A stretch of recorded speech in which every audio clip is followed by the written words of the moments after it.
112 भोग के दर्शन कराइए और 112 भोग लाइए आप, मुझे ज़ोर से भूख लग रही है। गणेश जी ने कहा तो गणेश जी और कार्तिकेय को ले गए भोजन कक्ष में, फिर उनको भोजन कराया। फिर कार्तिक भगवान ने थोड़ा बहुत खाया उन्होंने तो, और उसके बाद वो पेट भरा गया उनका, तो हम ढाप गए, मतलब पेट भरा गया। फिर उसके बाद गणेश जी ना कार्तिक की तरफ इशारा करके कहने लगे, कभी इनका घमंड तोड़ते हैं, अहंकार तोड़ते हैं।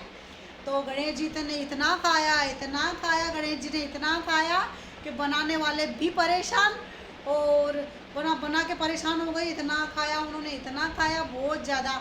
फिर भी गणेश जी नहीं, उनका पेट नहीं भराया गणेश जी का। और उसके बाद के कुबेर जी को भी चिंता हो गई अब, और ना कुबेर जी के सारे नौकर आकर कहने लगे उनके पास कान में, सैनिक के ना कि जो भंडार भरे हुए थे, सूखे चावल गेहूँ सब, जितने सूखे चावल गेहूँ तो वो भी ख़त्म हो गए, सब ख़त्म हो गए, पूरा भंडार ख़त्म हो गया जो अन्न से भरा हुआ था। तो फिर उसके बाद में कुबेर जी को चिंता हो गई।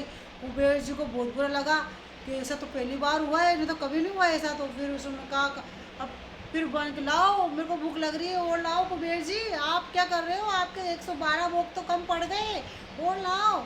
ये वो खाद लाते गए जाते फिर ख़त्म हो गए। फिर उन्होंने उनके पाँव में पड़े कुबेर जी। फिर उन्होंने कहा मुझे माफ़ करना गणेश जी, मैंने बहुत अहंकार किया है अपने सोने चांदी का महल का, तो मुझे आप माफ़ कर देना। और है ना, मैं आज के बाद कभी भी वो नहीं करूँगा अहंकार, तो कभी भी पैसों पर घमंड नहीं करूँगा, तो आप मुझे माफ़ कर देना।